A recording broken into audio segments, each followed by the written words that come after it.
The topic of this video is understanding occlusal contact patterns and muscle response. So we have heard a lot about canine guidance and posterior group functions, and there are two different schools of thought which support either of them. Some say that canine guidance is good, and some say that posterior group function is good.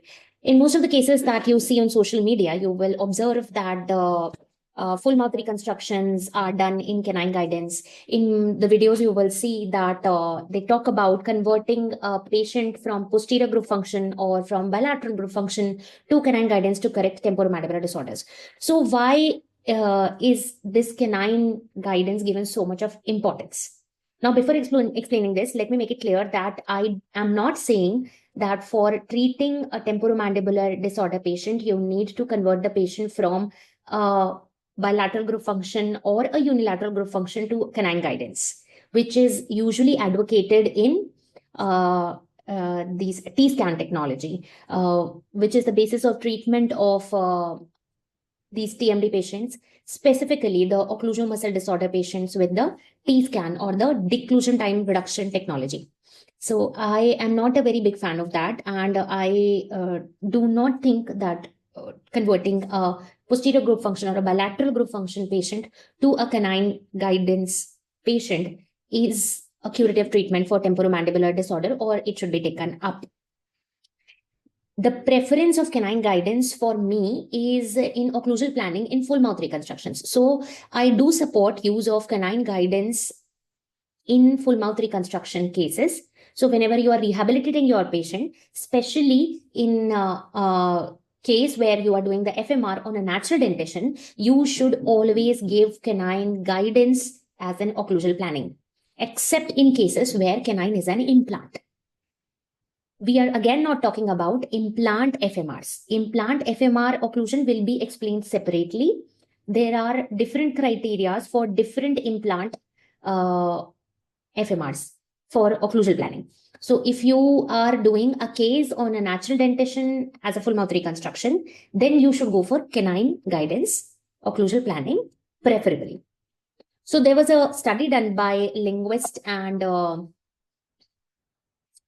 Williamson, where what did they do? They placed electrodes on the temporalis muscle, the tendon, and the masseter, and they recorded the muscle activity. So these are the only two muscles that are outside our skull, so that we can put electrodes over them and we can record the muscle activity of these two muscles. So they did this and they recorded the muscle activity. Now, what did they observe? They observed that if suppose I am moving towards my left and almost all or most of my left teeth and some of my right teeth are contacting while I am moving lateral, then all of these four muscles are firing.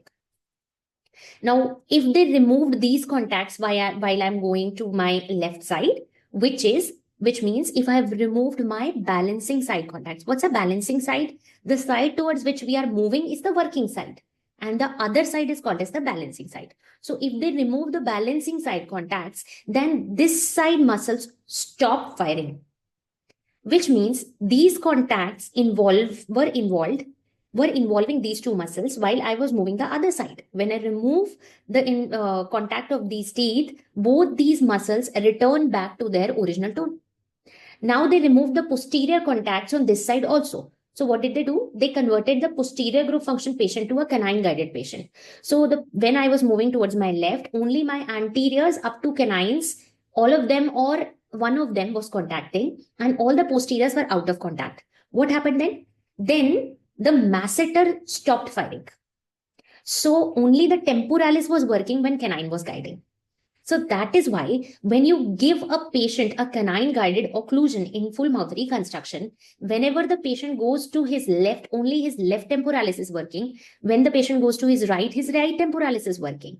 So when he disoccludes, he loads only these two muscles. And how many masticatory muscles are there? There are four muscles on either side, right? So we are just putting 1/4 of the load. How are the four muscles? The temporalis, the masseter, the medial pterygoid, and the inferior lateral pterygoid. Out of these four muscles, only one muscle is acting when we are masticating at all times. When we are in intercuspation, the rest of the muscles come into action. So we have reduced the overall joint loading if we are creating canine guidance, correct? If we are creating posterior groove function, we will be loading two muscles on the working side every time. Two muscles on this working side every time we move to this side. If we produce an occlusion where we have posterior groove function as well as balancing side contacts, we will be loading all the four muscles all the time. So the joint loading will be maximum. So if we create a canine guided occlusion in a full mouth reconstruction patient, then we make only the temporalis muscle work in the entire chewing cycle. The rest of the muscles, the masseter, the medial pterygoid and the lateral pterygoids, switch off completely as soon as the patient goes to any of the excursions. They get into action only when we are in maximum anticipation, that is clenching. And as soon as we leave the clench and we move to any of the excursions, only 1/4 of the muscle is acting out of on each side, right? So we are reducing the overall joint loading. What does that mean? We are saving the temporomandibular joint. Fine. So we should prefer canine guided occlusion in full mouth reconstructions because of this logic, not because somebody says that you have to go for canine guidance. Now, why not implants? Are to be chosen for guiding if they are in canine positions, because implants cannot take lateral loads. So if you are placing a canine as an implant, then you cannot load that implant laterally. All the implants can take vertical loads better than the lateral loads or the horizontal loads. So if you have canine as an implant, then you give guidance on your anteriors. And if the anteriors are in such a position or the occlusion is such that you can't give the guidance on anteriors, then you can involve the first premolar to guide in excursions. Fine.